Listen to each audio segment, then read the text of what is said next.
weli ma la yaabtay sababta aadan waqti yar oga nasan karin channelkaada YouTube inaad muuqaal soo geliso mooyee haddii aad isku day dhahdana u malaynaysid inaad hog ku ridaysid channelka iyo dakhliga is wada wato mise ma dhacaysaa in lagala noqdo monetizationka maadaama aad update ahayn waqti badan waan usoo noqon doonaa midda monetizationka ii dhig meel jawaabta channelkayga ayaad ka dhex arki doontaa waayo waxaan joojiyey muuqaalo dhan oo nasiina ayaan qaatay waqti dheer arrintan waxaa nuxurka u yeerayahay waa inaan qarinin oo idinla soo wadaagay in wax cusub aan tijaabin doono 10 bilood ka hor aniga iyo adiga haddaan nahay dadka wax soo gudbiyo waxaan nagula ganaaxaa muuqaal mar walba inaan soo dhahno publish taasna waa midda sababta inay dadka YouTube ka cararaan waayo waxay u adkaysan kareen muuqaalka joogtada u baahan research u baahan recording editing voice over upload thumbnail title intaas haddaan sameynin maxaa dhacayo wala yaqaan muuqaalada lacag laan anigaba kula mid ayaan nahaa ilaa aan dib iskugu noqday balse anigoon muuqaal soo gelin ayaan channelkayga koriyey subscribers iyo revenue labadaba aan kor u qaaday uma baahnayd sida anigoo kale inaad muuqaalo badan soo gelisid 100 iyo waxa dhowr muuqaal ood ku dabaqdo xogtaan hadda aan kula wadaagi doono ayaad u baahan tahay inaad samaysid wixii intaas ka dambeeyana bangiga inaad booqatid lacagtaada la soo baxid mooyee bilooyin waad ka nasan doontaa waxaa kaleeto ka nasan doontaa stresska videoga maxaan ka sameeyaa oo mar walba ra'yiga aad raadinaysid waxaana la yaab leh inuusan qofna arrintan ka hadlaynin dhegeyso maxaa samayn lahayd haddii aad saan aragtid meel fiican oo jawi lagu qaadan karo stresska la iskaga yareyn karo iyo maalin saaxiibkaa ku keenay maalin kalena ayuu saaxiibkaa kale kusoo wacay oo ku yidhi xageen aan sheekaysanay maxgeen aadna jawaabta way caddahay meesha jawiga macaaneed maad hilmaamin meeshaas waxay xallisay su-aasha xageen jawi ku qaataa sidoo kale muuqaalada ayaa la mid ah hadday xal keeneen adigana aad ugu tala gashay halkaas inaad bulshada ka haqotirto dadka ayaga ayaa isu kaa sheegi doona isweydii maxaa aniga xalinayaa khiyaano iyo been abuur ka dheerow oo iska sax dambaneelka taasna waa midda aniga aan sameeyey oo mar walbo aan ku dadaalay waxaad ha islahaadeeno si aan arrintan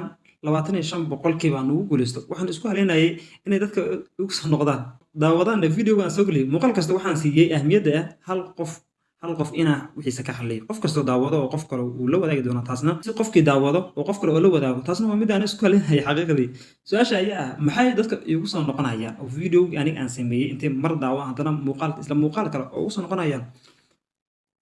muuqaal ayaan ku tusayaa bal adiga ii sheeg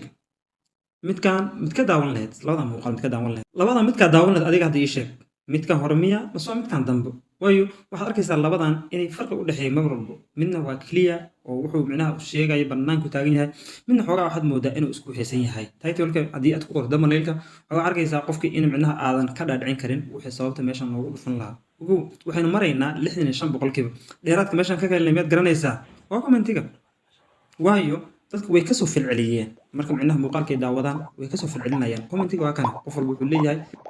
mahadsanid dadkan markay soo qorayaan maaha dad isqasbaayo ama aniga aan soo qasbaayo oo qof micnaha dantiisa ka gartay ama ugu yaraan halkiisa meeshaas ka helay ama wuxuu ku qancay muuqaalkii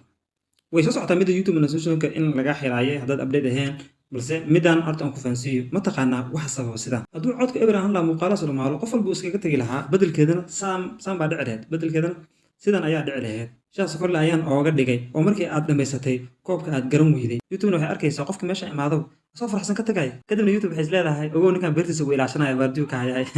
waa ciyaaraya balse xaqiiqda ayaa ah in channelka laga xirinin haddii aan ka jawaabo su-aasha ahayd ma laga xiraya maadaama aadan waqti dheer ahayn waa macquul waayo dadka badana waxaa macquul video aad soo gudbisay in lagu qabsado strike ama warna aad ka haynin kuwaas waa macquul in micnaha 3 jeer intuu channelka strike ku dhaco waa laga yaabaa in lagaa xirto waayo dad badan sida ku dhacdo hal ogow dadka muuqaaladan aan kuu sheegay oo daawado aan ku tusaayo haddii codkayga uusan fasiix ahaan lahayn oo mar walba codkayga ahaan la cod micnaha uu wax ka shanqarayaan qaylid ama wax ka qaylinayaan oo marka cod soo duubaysa aan meel sax ku soo duubin dadkaas may joogeen muuqaal ka tagi lahayeen muuqaal cod la'aanna wax daawan laha malaha marka waxuu leeyahay codka iska dhis niyadda kuma degi doonto waayo waxaad noqon doontaa qof waswaas mar niyadda ku hayo channelkaaga as leedahay meel ka gaar oo meel gaarsi dakhli kaasoo galaad lehed haddii ugu yaraan 6 bilood ama 10 bilood waxba soo gelin ogow waan dareemi karaa arrintaas waa arrin micnaha waswaaskeeda leh laakiinse ogow ganaaxa ma yaro ganaaxa dadka lagu sameeyo badanaa oo micnaha waxa lagu ganaaxay ma yaro waayo la iskuma sheego iska daa in la isku bidhaamiyey taasna waa midda u baahan tahay inaad baratid waxyaalaha aan la isku sheegin youtube videoga naga daawan kartaa